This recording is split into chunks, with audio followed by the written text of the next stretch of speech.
poem for the fallen AmeriCorps member in New Orleans. I don't know you, but I heard your story, and no longer do you have a voice, but perhaps I can be it for you. You didn't even have a choice, a chance to choose to live 1,600 hours of your time you vowed to give. You chose to serve your country in the most humble way, and instead of joining the service, you set out to service your country with your hands bare and a heart full of spirit. Away from the battlefield, bullets found a young man in the streets, helpless to the enemy. His purity couldn't save him from defeat, fighting a fistless fight for freedom for the underserved. An undeserved crime was committed on a man too young to know the beauty of his prime. I, like Joseph, wore the A of AmeriCorps. Never would one think that a member of the Service Corps would be remembered as a victim of a crime of curbside war. It's more than just a shame that young Joseph Massenburg was massacred.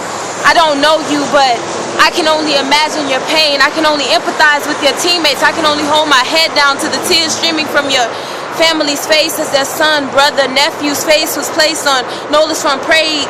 And injustice in New Orleans calls for a mean case of justice everywhere. I don't care if you're from up north, down south, Vicksburg, Sacramento, or Timbuktu. Imagine if this happened to you or someone that you knew. It could have been you. Rushed to the hospital, then pronounced dead. Bullets written through a body from his toes to his head. His face turned blue and blood pouring red. I can't imagine the motive, initiation into a gang. Maybe it was the Crips because he was walking down their street. Maybe it was the Bloods because he had blue shoes on his feet. Maybe somebody's cheek gained a teardrop. But now a kid's mother can't make the tears stop. And to think we feel the need to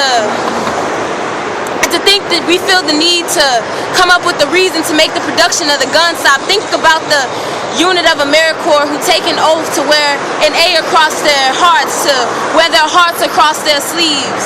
Because some of us still do believe in the beauty of our nation. We choose to see past the devastation because we believe that through our hands-on direct service, we can rebuild a country torn apart. Maybe if we stop funding war and funded Maybe if we stop funding war and funded more AmeriCorps, warlike mentalities would cease and there wouldn't be violent outbursts and civil upsets roaring through the streets of our port.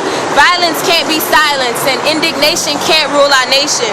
Fear shouldn't plague the people and hatred won't expel the evil.